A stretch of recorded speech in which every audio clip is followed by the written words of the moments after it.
मीरा लहानपणापासूनच इतर मुलांपेक्षा वेगळी होती. राजस्थानच्या कुडकी गावातील राजवाड्यात तिचा जन्म झाला. जन्मल्यापासूनच तिच्या चेहऱ्यावर एक विलक्षण शांतता होती.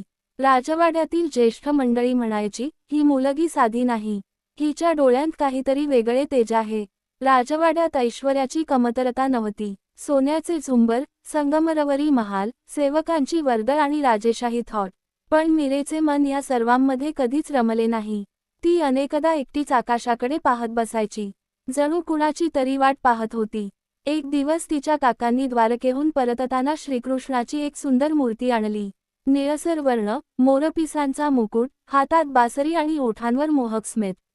मीरेने ती मूर्ती पाहिली आणि क्षणभर स्तब्ध झाली. तिच्या मनात काहीतरी हलले. तिने हळूच मूर्ती हातात घेतली. हा कोण आहे? तिने उत्सुकतेने विचारले. हे श्रीकृष्ण आहेत, काका हसत म्हणाले. माझे कृष्ण? काका आश्चर्यचकित झाले. हो, तुझेही कृष्ण. त्या दिवसापासून मीरेचे आयुष्य बदलले. ती मूर्ती तिने आपल्या खोलीत ठेवली. सकाळी उठल्यावर पहिले दर्शन कृष्णाचे, रात्री झोपण्यापूर्वी शेवटचे दर्शन कृष्णाचे. ती त्यांच्याशी बोलायची, त्यांना खाऊ द्यायची, त्यांच्याशी खेळायची. एका दिवशी राजवाड्याजवळून लग्नाची वरात जात होती. घोड्यावर बसलेला वर, ढोल, ताशांचा गजर आणि आनंदाचे वातावरण पाहून मीरा आईजवळ गेली. आई, माझा नवरा कोण आहे? आईने हसत तिच्या हातातील कृष्णमूर्तीकडे बोट दाखवले. तो बघ, तुझा नवरा. आईने ते सहजपणे म्हटले होते, पण मीरेने ते मनापासून स्वीकारले. त्या दिवसापासून तिने श्रीकृष्णांना आपला पती मानले. वर्षे पुढे सरकत गेली. मीरा मोठी होत गेली, पण तिचे कृष्णप्रेम आणखी वाढत गेले. तिच्या ओठांवर सतत कृष्णाचे नाव असायचे. ती राजवाड्यातील मंदिरात तासनतास भजन करायची. राजकारणाच्या गरजेमुळे तिचा विवाह मेवाडचे युवराज भोजराज यांच्याशी ठरला. संपूर्ण राजस्थानात या विवाहाची चर्चा होती. राजवाडा सजला. हजारो पाहुणे आले. पण विवाहमंडपात बसलेल्या मीरेच्या मनात एकच विचार होता, माझे हृदय तर आधीच कृष्णाला अर्पण झाले आहे. विवाहानंतर ती मेवाडच्या राजवाड्यात आली. भोजराज शूर, बुद्धिमान आणि समजूतदार होते.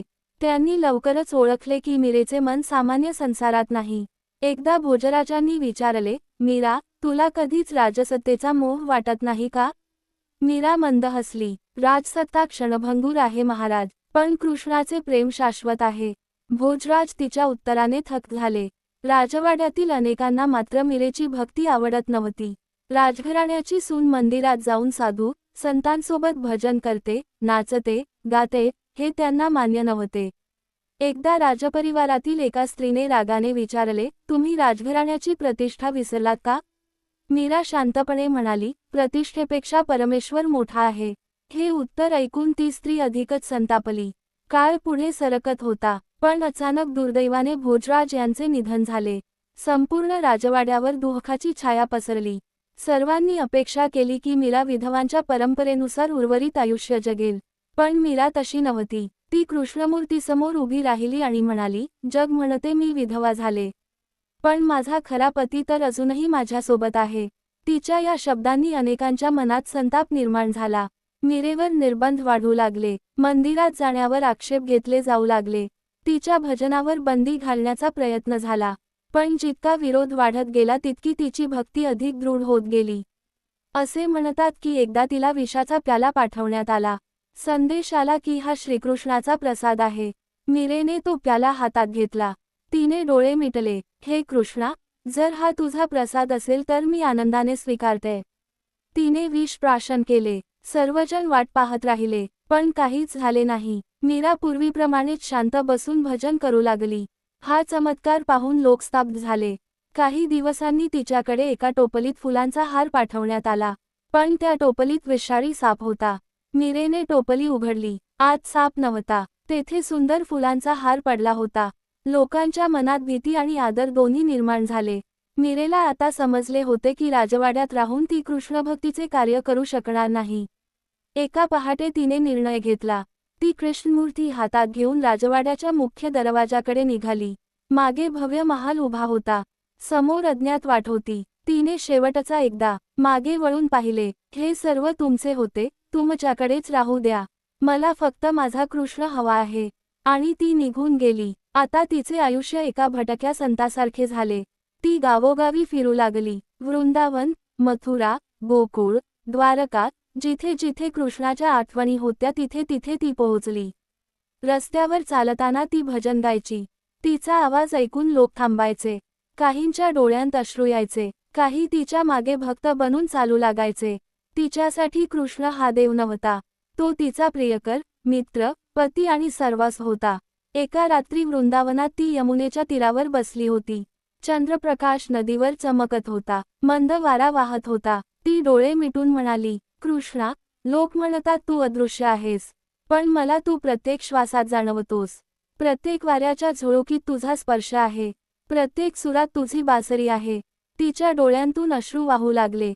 तो विरह दुःखाचा नव्हता, तो प्रेमाचा होता. वर्षानुवर्षे ती कृष्णभक्तीचा संदेश देत राहिली. तिची पदे आणि भजने संपूर्ण भारतभर प्रसिद्ध झाली. शेवटी ती द्वारकेला पोहोचली. तिथे श्रीकृष्णाच्या मंदिरात ती दिवस रात्र भजन करू लागली. एक दिवस ती मंदिरात गेली. त्या दिवशी तिच्या चेहऱ्यावर विलक्षण तेज होते. ती कृष्णमूर्तीसमोर उभी राहिली. प्रभू, इतकी वर्षे तुझा शोध घेतला, आता मला तुझ्यात सामावून घे. मंदिराचे दरवाजे बंद झाले. काही वेळाने पुजाऱ्यांनी दरवाजे उघडले. आत कृष्णाची मूर्ती होती, मीरा नव्हती. मूर्तीच्या चरणांजवळ फक्त तिची ओढणी पडली होती. लोक म्हणतात, त्या दिवशी मीरा श्रीकृष्णात विलीन झाली. आज शेकडो वर्षे उलटली आहेत. राजे गेले, राज्ये नष्ट झाली, महाल उद्ध्वस्त झाले, पण मीरेचे नाव अजूनही जिवंत आहे. कारण ती सत्तेमुळे अमर झाली नाही, संपत्तीमुळे अमर झाली नाही. ती अमर झाली तिच्या निष्कलंक प्रेमामुळे. जगाला तिने एकच संदेश दिला, खरे प्रेम हे मिळवण्यासाठी नसते, तर स्वतःला पूर्णपणे अर्पण करण्यासाठी असते. आणि जेव्हा भक्त स्वतःला पूर्णपणे परमेश्वराला अर्पण करतो, तेव्हा भक्त आणि परमेश्वर यांच्यातील अंतर कायमचे नाहीसे होते. मीरेचे जीवन यात सत्याची अमर साक्ष आहे.